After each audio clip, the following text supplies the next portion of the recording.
160.000 personas. De 18 a 64 años, 115.000. De 65 años a más, 20.000. DNI pagados, 5.703.273. Actas de nacimiento, 250.000. Tramitación y entrega de copias certificadas de actas de nacimiento, 2.032.316. Certificado digital, 326.400. Presupuesto para el año fiscal 2018. RENIEC tiene un presupuesto asignado de 367.053.258 soles, ¿no? Que comprende tanto recursos ordinarios de 47.641.647 y como recursos directamente recaudados 319.411.611 soles. Demanda adicional de RENIEC para el año fiscal 2018. Solicita una demanda de 80.6 millones. Iniciativa legislativa. RENIEC solicita la modificación presupuestaria a nivel institucional para favorecer el pliego 033 RENIEC para la ejecución del proyecto Mejoramiento de acceso a los servicios de registros civiles e identificación de calidad a nivel nacional. Propone el siguiente texto. Autorícese para realizar modificaciones presupuestarias a nivel institucional en favor del Registro Nacional de Identificación y Estado Civil RENIEC para la ejecución del proyecto Mejoramiento de acceso a los servicios de registros civiles e identificación de calidad a nivel nacional, cuyo funcionamiento se concertará previa suscripción del convenio con el Banco Interamericano de Desarrollo BID, quedando prohibido bajo responsabilidad destinar los recursos autorizados para la presente disposición a fines distintos para los cuales son transferidos. Los recursos a los que se refiere la presente disposición se aprueban al pliego respectivo mediante decreto supremo refrendado por el Ministerio de Economía y Finanzas en la fuente de financiamiento de recursos por operaciones oficiales de crédito. En resumen, el sistema electoral para el presupuesto de funcionamiento 2018, el Jurado Nacional de Elecciones solicita 43.197.978. OMPE, presupuesto de funcionamiento, igualmente 58.642.327. Y RENIEC 367.053.258. En total, como presupuesto de funcionamiento de todo el sistema electoral, 468.893.563.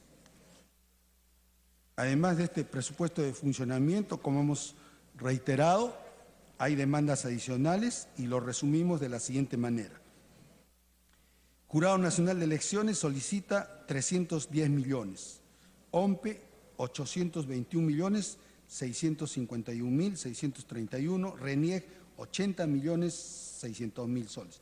Total, el sistema electoral solicita como demanda adicional para el año 2018 un total de 1.212.251.631 soles.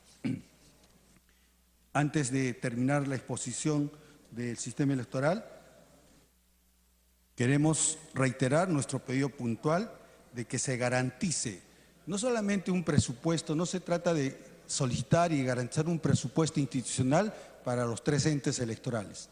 Se trata de que la gestión electoral, los procesos electorales que se avecinan para el próximo año, las elecciones municipales regional 2018, sean llevadas adelante con la debida transparencia, celeridad, que garantice realmente, ¿no?, la voluntad popular. Y sin embargo, mostramos una preocupación muy esencial. Para poner un ejemplo, el Jurado Nacional de Elecciones solicitó para las elecciones municipales y regionales 310 millones de soles. Sin embargo, tenemos conocimiento que el Ejecutivo ha propuesto al Parlamento solamente 131 millones de soles. O sea, hay una brecha de 178 millones de soles. No se está tomando en cuenta aspectos muy cruciales. Por ejemplo, la modificación sustancial del cronograma electoral que tiene un impacto fuerte en el presupuesto. Se ha adelantado varias fechas de funcionamiento, por ejemplo, el jurado electoral especial, entre otros, y esto determina obviamente un incremento del presupuesto. El caso puntual también de la implementación de las normas de infracción a las dádivas. Esto va a generar una altísima carga procesal, ¿no? Se estima entre 80.000 y 100.000 procesos o procedimientos de reclamaciones, tachas, etcétera, y de dádivas para poder resolver esta altísima carga procesal, ¿no? Entonces, en ese sentido, nosotros solicitamos muy puntualmente a la representación nacional, señor presidente, señores integrantes de la mesa directiva, que sean atendidas las demandas adicionales de los 3 entes electorales y muy puntualmente, en este caso también, tanto el Jurado Nacional de Elecciones, OMPE y RENIEC. Muchísimas gracias. Muchas gracias. Tiene la palabra el doctor Walter Gutiérrez Camacho, defensor del pueblo, para que pueda exponer su pliego presupuestario.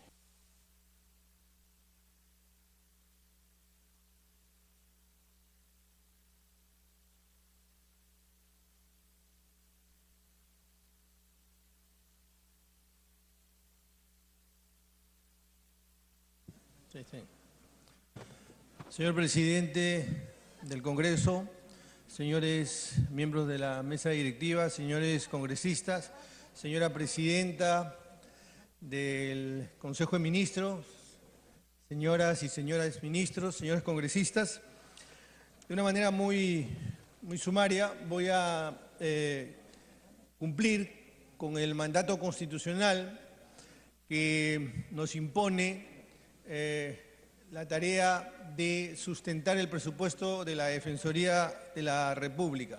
Pero primero, muy rápidamente, permítanme no solo recordar cuáles son las funciones de la Defensoría del Pueblo, sino puntualizar que la Defensoría del Pueblo, por normas que se dieron con posterioridad a su constitución, tiene además otras 2 competencias de las que aloja el artículo 162 de la Constitución, que se refiere a garantizar a los derechos fundamentales y constitucionales, a la marcha administrativa del Estado, a la supervisión de los servicios públicos, pero adicionalmente se preocupa de cumplir con los derechos que nacen de la Ley 27050, que es la Ley de Personas con Discapacidad. Pero adicionalmente también la Defensoría del Pueblo es el mecanismo de prevención de la tortura, y esto por convenio internacional y por una disposición legal. En ambos casos, la Defensoría no tiene presupuesto adicional, pero con todo cumple con estas funciones. En el siguiente cuadro que ustedes podrán ver en la pantalla, puede advertirse que la Defensoría del Pueblo es una de las pocas instituciones que tiene alcance nacional. Tiene 28 oficinas. Esto lo menciono porque luego voy a regresar con respecto de este dato. A lo largo de este año hemos tenido algunos objetivos que hemos hecho esfuerzos por cumplir, como por ejemplo la ampliación y mejora en la atención a los ciudadanos. Adicionalmente a todas las competencias que tiene la Defensoría atiende directamente a los ciudadanos en lo que son quejas, consultas, y esta es una tarea que hace que la Defensoría esté muy cerca del ciudadano. Yo luego también sobre este tema voy a regresar. Otro de los temas que nos habíamos impuesto es la tarea de fortalecer la supervisión de los servicios públicos: salud, educación, seguridad ciudadana, servicio de saneamiento, agua. Todos estos esfuerzos han venido realizándose a lo largo del año 2017, pero también el fortalecimiento en la prevención de los conflictos y la gestión de los conflictos. Esta es otra tarea que, digamos, desde hace muchos años, del año 2007, viene cumpliendo la Defensoría del Pueblo. Una tarea que no digamos, no era una línea de trabajo permanente de la Defensoría, era la lucha contra la corrupción. Es verdad que tenía un programa de ética, pero no tenía una adjuntía como ahora, una adjuntía de lucha contra la corrupción. Estoy seguro que más de uno, cuando se creó esta adjuntía, se preguntó, y bueno, si existe la Procuraduría, si existe la Fiscalía, si existe el Poder Judicial, si existe la Contraloría, ¿cuál es la razón para que la Defensoría tenga una tarea o función en la lucha contra la corrupción? El tema es muy simple. Sucede que el Estado no administra, no genera información respecto de la corrupción. Creo que todos convenimos que la corrupción hoy es el principal problema y es todo un sistema de corrupción. No es corrupción solo de determinados sectores, no es corrupción política, no es corrupción de empresarios, es corrupción política, corrupción de empresarios, corrupción también de medios de comunicación, corrupción también tecnocrática. Hay un sistema de corrupción que ha llegado a determinados niveles de sofisticación que demanda que alguna institución del Estado genere información para que a partir de ahí se puedan generar políticas públicas que puedan eficientemente atajar la corrupción. Porque todo lo que he mencionado, todas las instituciones que he mencionado, de mis colegas, varios de los cuales están al frente, llegan cuando la corrupción ya se cometió, cuando ya se cometió el delito.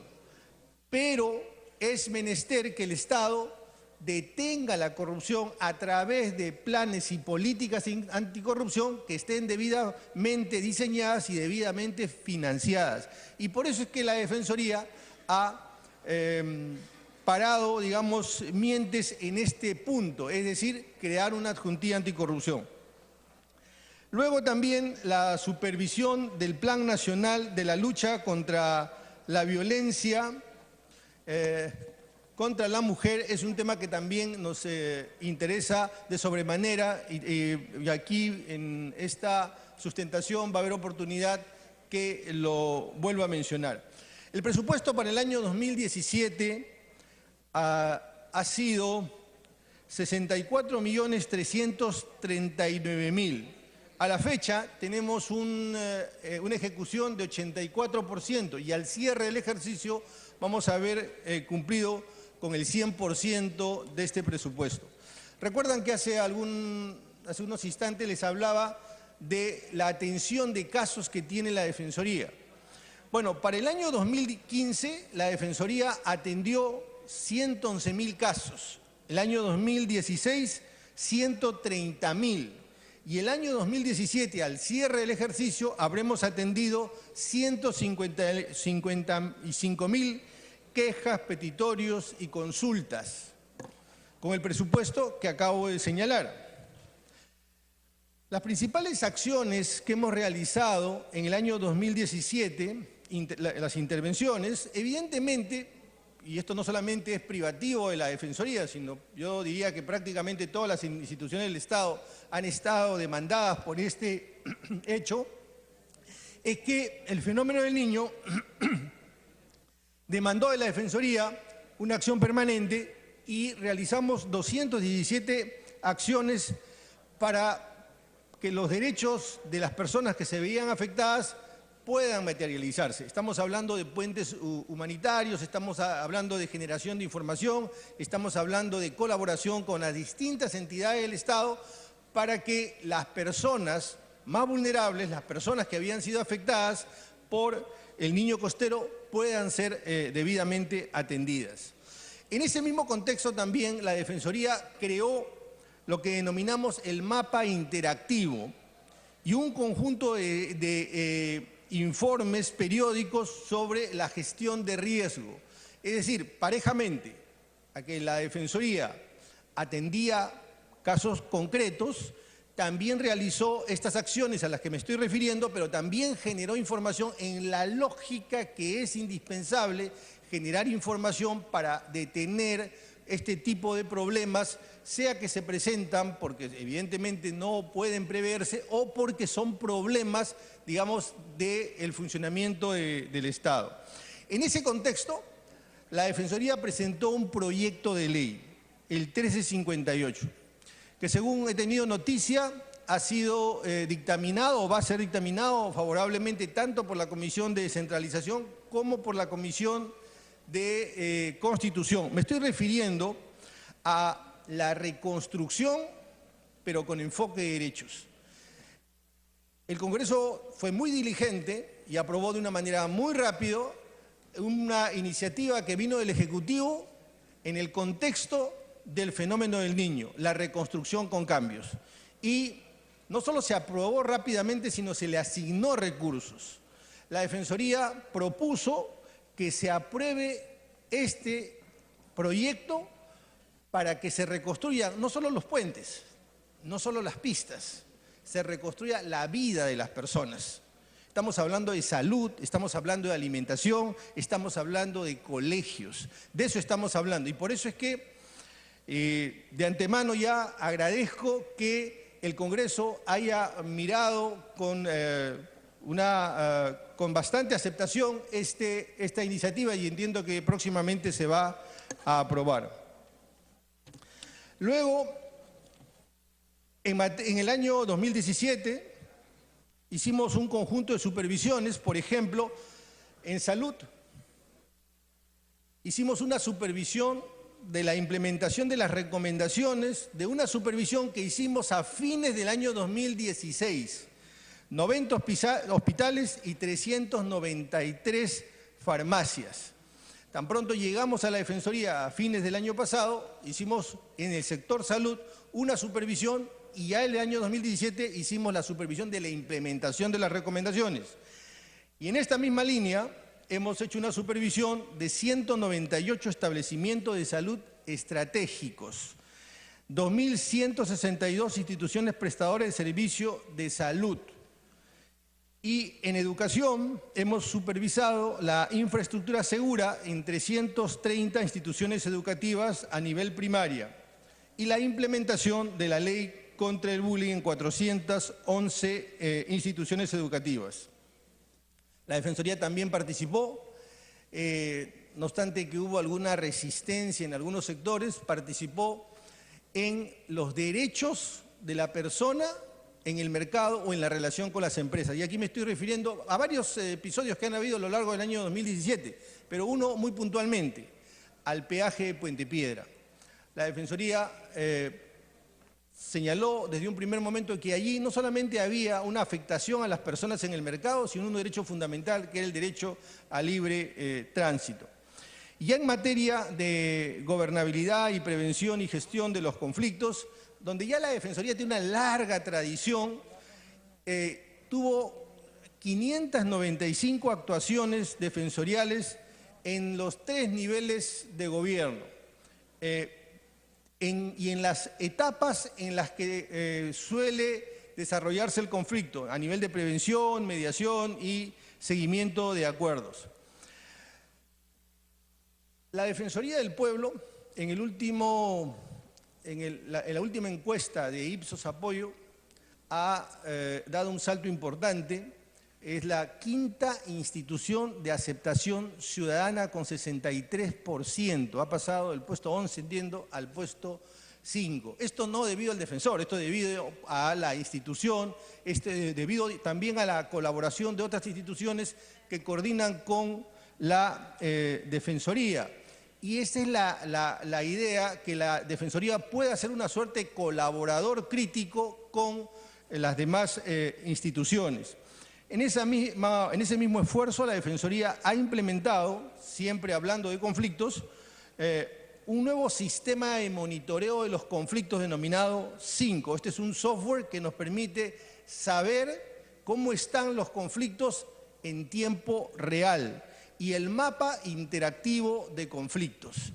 Estas son 2 herramientas que van a permitir poder hacerle un seguimiento, un monitoreo a los conflictos.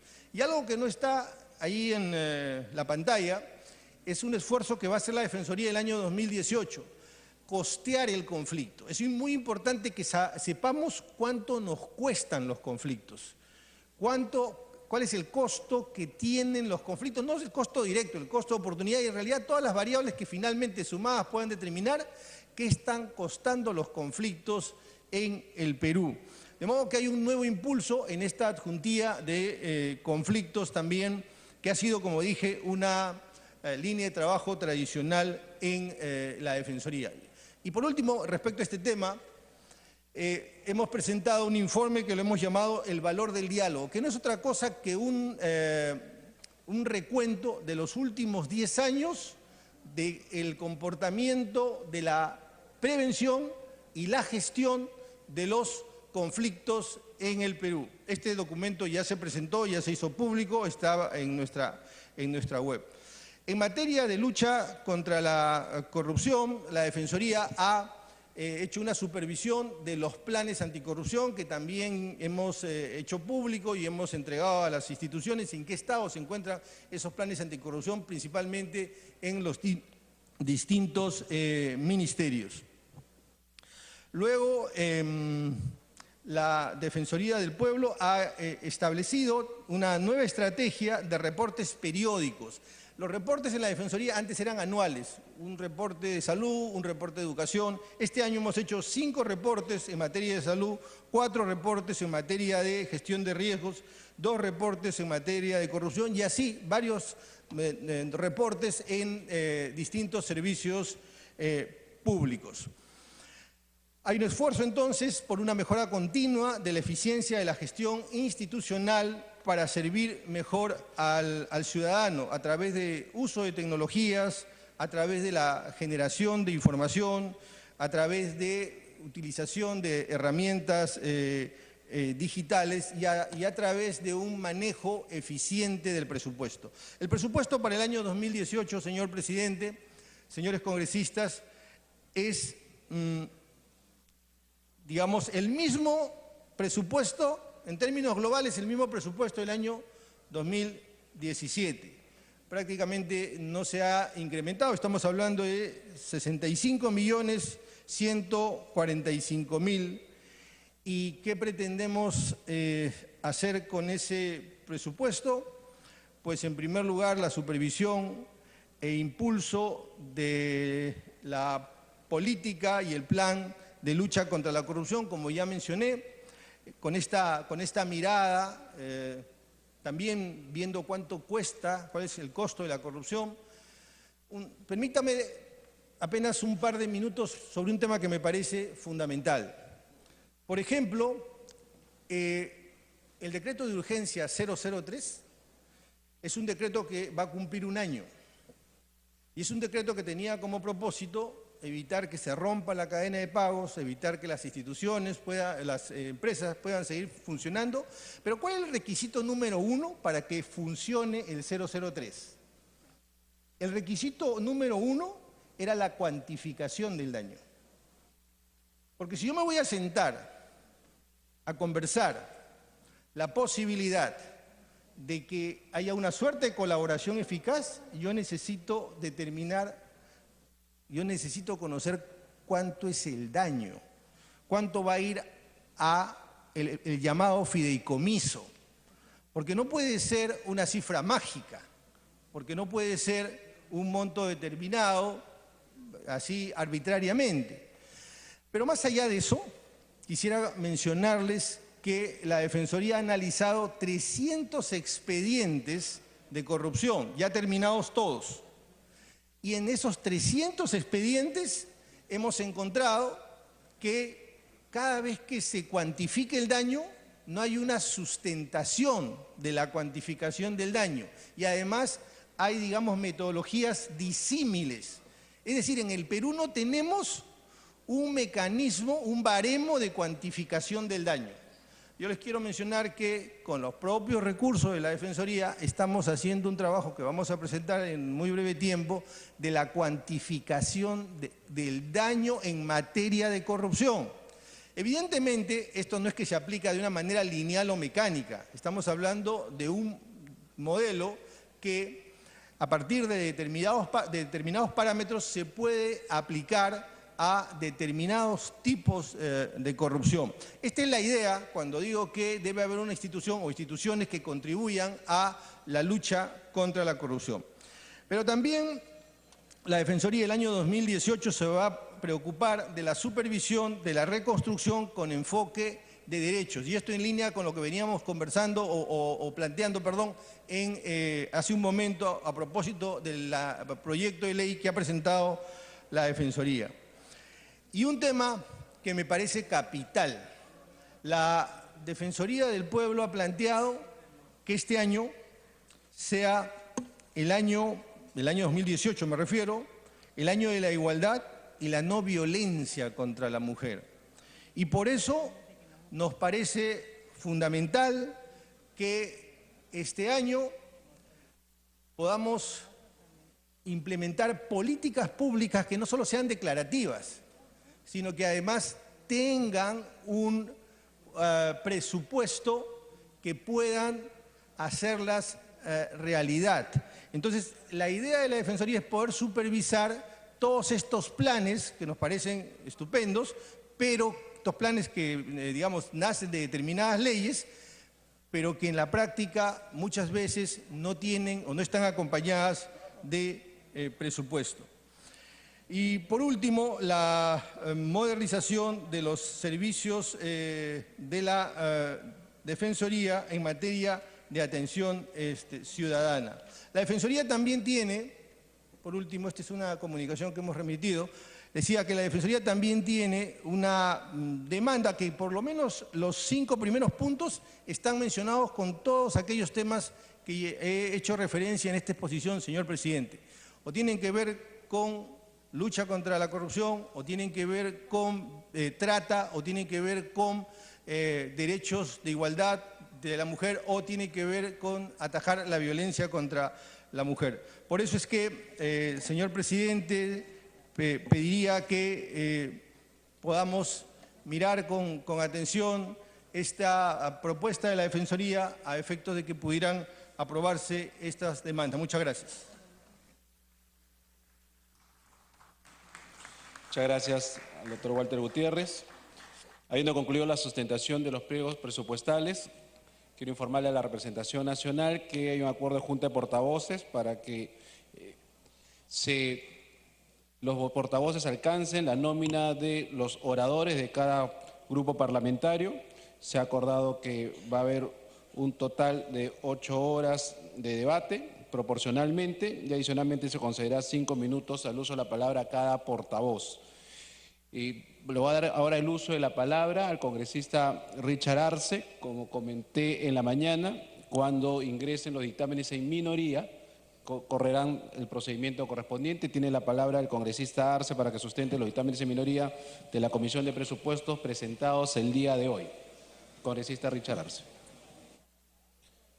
Gracias, señor presidente. Saludando a la representación nacional, a los ministros acá presentes, a la Premier, a las autoridades del país.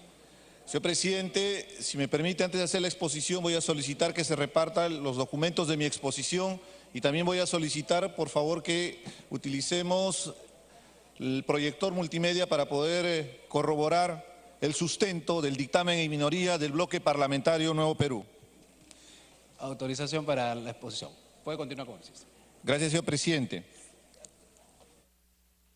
Como miembro titular de la Comisión de Presupuesto y en la responsabilidad que tenemos dentro del Congreso de la República para poder contribuir y enriquecer el proyecto más importante del Congreso, que es el proyecto de presupuesto general de la República, planteamos el dictamen en minoría para poder generar aportes, para poder contribuir al dictamen en mayoría, pero también, señor presidente, para hacer críticas respecto al modelo económico y sobre todo a la forma como de año a año se viene ejecutando y se viene programando los presupuestos en nuestro país.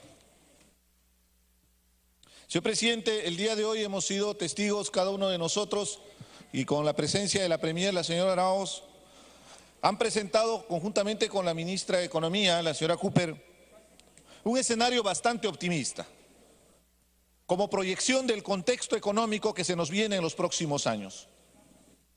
Compartimos ese optimismo, señor presidente, pero también consideramos que esta propuesta es de corto plazo, porque las